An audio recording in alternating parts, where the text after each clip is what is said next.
ABV, original gravity, Simcoe hops, head retention, lacing. Those names might not mean too much to you now, but you're going to know them even more as we go through another round of Brewsday Tuesday. Here's DreZ and Big Nate.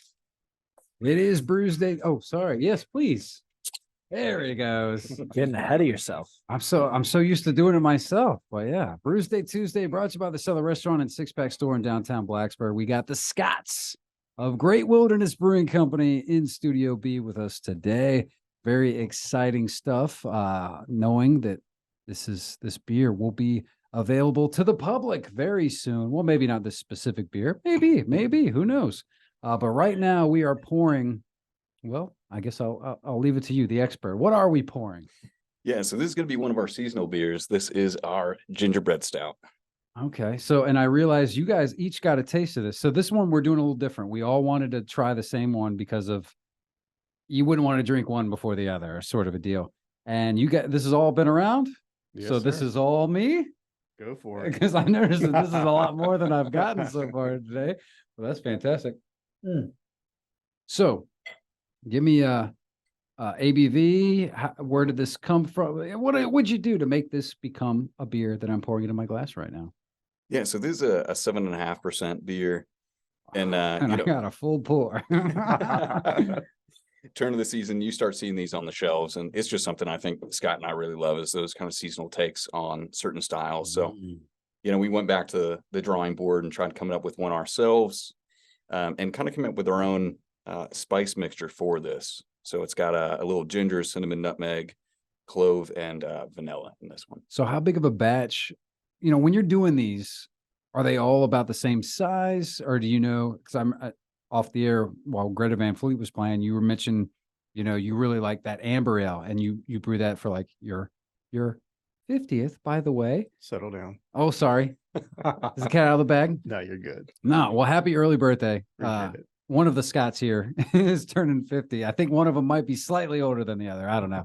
But yeah, happy birthday, man. And yeah, you were saying, so like, for that, you're because you're having a big party, you're gonna, want a lot of good beer. So is it all the same size batch, or do you kind of like, well, this one you want to always just kind of have this ready for people to try, or how does that work? Yeah, I mean, with the systems that we have two separate systems, and the one at my house that we have, it's a 20-gallon system that we could double batch on, so we can do 40 gallons.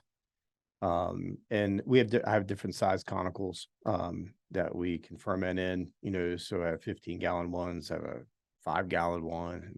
So depending on really the kind of test batching that we're going to do will kind of dictate how much we make. And then when it comes to the test batches, case in point, what we're sipping on right now, who else is sipping this beer? Like, how does this work? You just kind of give it out. Are you still looking for like investors, or is it just like, hey, we're working on this? Do you need a product tester? He's Are volunteering.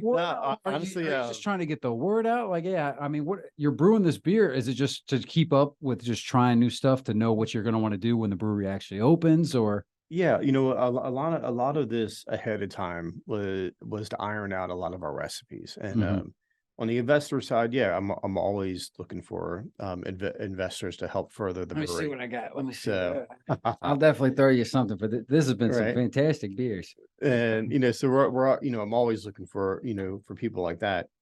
Now, on these, the biggest goal with this, when Scott and I sat down when we were starting to work on recipes and figuring this stuff out, was that we wanted to really iron out which beers are going to be more flagship style beers initially, and that's always that could change based off of what consumer demand is, as well as just different styles of beer that we can rotate throughout the month. And I think our initial goal was we wanted to have like 40 recipes completed before we open. And now we've well succeeded over 50. And, Scott's done a phenomenal job, across the board through competitions to get feedback and from some certified judges, and, where he's won, 30 medals and I think 7 best in show in 3 years type of deal. Yeah, we've gotten some good feedback. Yeah. Did you win the new kid on the block medal too? Jeez, that's impressive, man. That's wild. So now we get the chance to finally like turn around and put it in the big boy competition. So when you mentioned 50 recipes, I know you had said you've done at least 50. So I mean, and I hate to say it, but has there been duds? I mean, like, let's be honest. I mean, every now and then you're not going to knock them all out of the park, right? So, I mean, that's the whole point of doing it ahead of time and kind of tweaking it. So, what's the biggest failure beer you've had so far? So funny enough, the experimental ones usually go pretty well. They always turn, when you're trying to make a pineapple upside down cake beer and you're shooting for the stars and it lands somewhere close. You're pretty happy about it. But we've been branching out into NA beers, gluten-free beers, and it's a different ball game. You're going back. Yeah, you're right. That's a whole different ball game. You're right. So going back and hitting the books and trying to figure out exactly how you make a beer with body taste like a beer that has less than half a percent of alcohol in it has been a challenge. And we've done, I think we did 2 Irish stouts that were still a little thin, not as much flavor as we'd want, but it's a learning step. So, those are cheap to make. And, if you got to dump them, you dump them and go back to the drawing board and brew another. How painful is it to dump a batch of beer? It's always painful to see it. I've got friends who have breweries on the West Coast, and I watched one of those guys dump a 30-barrel tank, Oh, and geez. it's heartbreaking, but at the same time, you don't want to put bad. You got to do it. It's Yeah. The worst situation in the world is to put a bad beer on tap. So, sometimes you can make people sick. Yeah. There's a lot to think about. Even if it's just a bad beer, I mean, your bottom line, financial, 30 barrel, geez, but your name, you want it to be good quality stuff, which, no joke, you definitely seem to be doing that. Sorry, pardon me. The question you mentioned the gluten-free and the NA beers. So I know you mentioned, you're talking about making sodas as well. So you're going to have also very different options. I know those ones are trickier to do, but at the same time, I hate to say it, but I feel like the bar is low. I know that the NA beer game has grown quite substantially in recent years. And I have had, I know Athletic is one that's really starting to stand out now. Huck, our former host and brainchild of this brewery, he was big beer guy and couldn't drink alcohol for a while. So he really delved into the world of NA beer and helped show me some of the best. He's the one that turned me on to Athletic. And it's definitely a hard game to tap into because for those that don't know the beer science behind it, how difficult is it to do an NA beer? It's a much different process, right? So different grain bill. You don't have anywhere near as the amount of fermentable sugars. You might be using a different yeast strain that won't ferment it out as dry. It's completely rewriting what you already thought you knew, right? And trying to get there. And as you mentioned, the Athletic and some of the brews are just doing NA beers now, and they're getting better and better.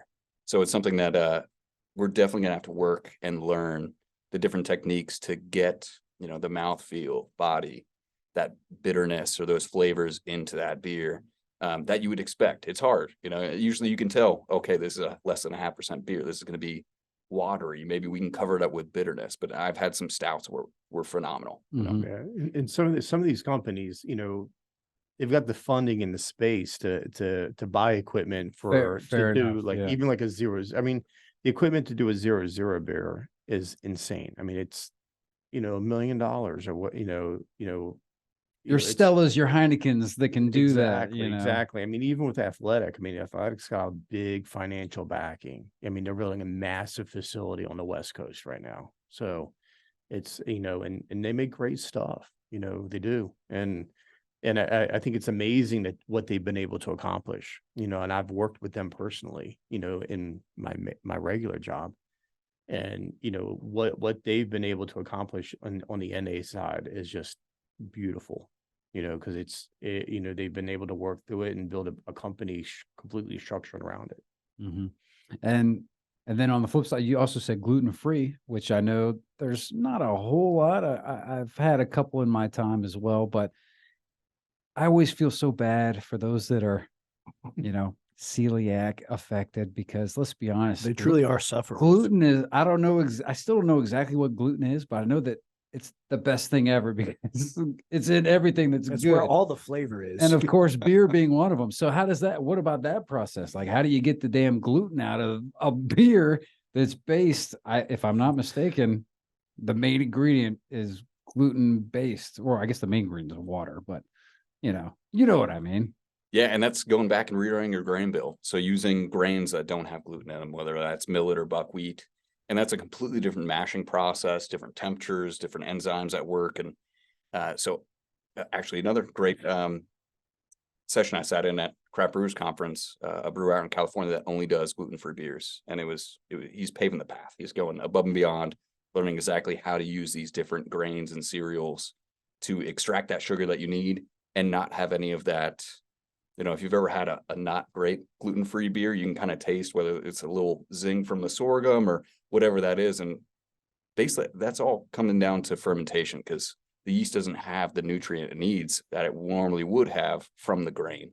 So it's compensating using different ingredients, getting the nutrients where you can, and finding a way to actually make it taste like a regular beer. And you've had pretty good success. So how many gluten-free beers have you?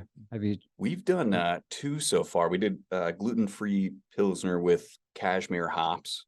And what we learned is we needed more flavor contributions from our hops and wherever else we can get it, and also get a healthier fermentation. So the first time I think we went through it, it was great. It was an easy drinking Pilsner, but we were like, we need more of that hop character. And a healthier fermentation. So we go back to the books, do more research. There's more and more coming out online every day. Stuff you can find that brewers are having success with, and you can kind of work that back into your recipe and rewrite it. So it's kind of a reiterative process, is finding out, these new styles and new things that people are doing. How can we do that here with our current setup? Yeah. And I know this goes back to what you were saying about, you want to have a soda option, you want to have an NA beer option for those that maybe, don't drink or whatever, a gluten-free option for those that maybe can't partake in the good beers. Sorry to say. No, but that's really cool that you guys are looking into that and really delving into it. So I know that, I don't know where everybody else is at. I poured the most and I'm almost done over here. So, because I know that we still got another beer to drink on this segment. So let's go ahead and go around the horn. How does everybody feel? Nate, let's start with you, because I know it's a 5. All right, let's skip you now. Do you guys want to come over to my house for Thanksgiving? I like this guy. Perfect companion.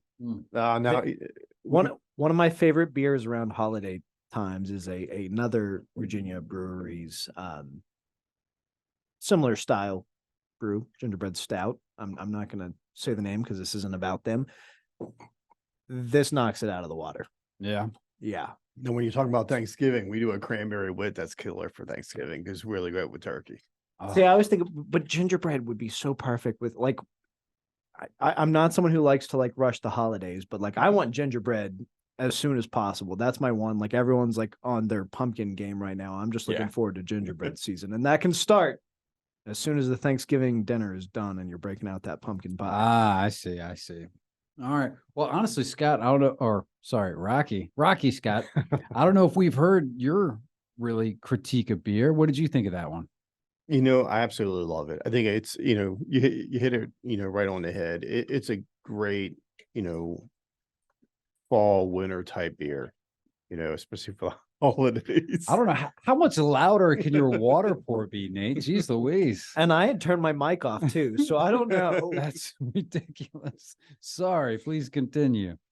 No, it's it's a perfect beer for that holiday season. It really is. It's fantastic even into the winter. When you're in the winter months, you pass January and you're out. If you're a weirdo like myself and it's snowing and you're running a bonfire out back. Perfect. I don't think that's weird at all. That sounds fantastic. That's the way to do it. So, unfortunately, though, I guess it won't be till perhaps next year that people get to try that down there at good old Great Wilderness. So this one, now we're pouring something new. We had to drink the other one first because this would wreck the palates, is my understanding. Is this a sour then? What is this? It is, yeah. So this is a blueberry lemon cheesecake sour. Oh, we're sticking with the dessert department. Yeah. All right, I'm fine with Yeah, that. so we've been big into the dessert and pastry side of brewing for a lot of our experimental stuff because it gives you something that people are familiar with.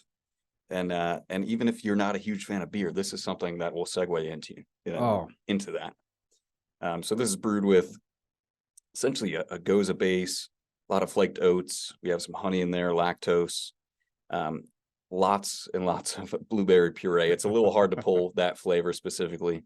Vanilla as well, and it's kettled soured. So you kind of balance that sour and sweetness, and also try to pull some of that cheesecake flavor. We actually added graham crackers directly to the mash as well. So I just can't believe the nose on this beer right now. I know, like I should just call my wife right now and tell her to come down to the station. The sip She'll that I never will, make the it in sip time. that might be here remaining will be worth the trip. I mean, I haven't even took a sip, but I can tell from the nose that this is. I mean, my goodness, that smells like dessert. I mean, this is exactly. Oh my gosh, I feel like I've already tasted it. The nose on this is just amazing. Why don't you actually do it? Okay, I suppose I could. Well, We- that means that somebody else We, needs to talk. we won't tell Go her. ahead, you talk, Nate. I We feel won't bad. I've tell been her. talking to these guys this whole time. Nate, what's going on in your world? You excited? Just in general, I spend my days excited. Fall's coming. Football My- this weekend. My wife just got her first pumpkin spice latte. She's pretty thrilled about that. Oh yeah, God. I just had my first gingerbread stout. So ultimately ready for fall. 'tis the season. There's no Yeah. doubt about it, man. Football is going to be here and stuff. Are y'all big football? I mean, you're here. You almost need to be, right? Huge. I'm a big sports guy. I All love right. football, love baseball, hockey, the whole 9 yards. So You're not a Flyers fan, are you? absolutely I am. All right. We're done here. All right. Yeah. Actually, that's much more forgivable than the Phillies. I'll settle down now. Originally from Philly, born and raised. So it's I am a huge Philly fan. So Well, The look you've you got just gave me. you've got some redeemable there characteristics. you go. Oh man. So all right. We'll have a beer over it. Oh, yeah, that's really what comes down to, and we'll have a beer over it, perhaps on location. So you said spring, shooting for spring. We're shooting for spring. All right. Spring is our target. You said Everything looks great. 6 month. So I guess I would say breaking ground. I Yeah, don't know if that's you know, quite right. If you're renovating, but Honestly, my social media pages, Facebook, Instagram, are all up and running. And we're gonna be making a big announcement here coming up shortly. We're going to do a big groundbreaking ceremony on location, and inviting everybody out to come out and support us during the groundbreaking. all right, man, I'll be happy to be there. So and across, is it Great Wilderness Brewing Company? Yeah, How's it- it's Great Wilderness Brewing. You can go, right on Facebook and find us for the Great Wilderness Brewing Company, and as well as Instagram as well. Okay, yeah, and obviously we'll tag it, everybody. I'm no joke. I can't be. I can't express how excited I am for this to open up because, I mean, like you said, it is fantastic, the breweries that have popped up locally, and it is, you could always use more, and not only more, but more of what you're doing there, Scotty / Bull over there, man. Seriously, you are brewing some delicious stuff, and I love the experimental stuff that you're doing because it's all very, very, very well done.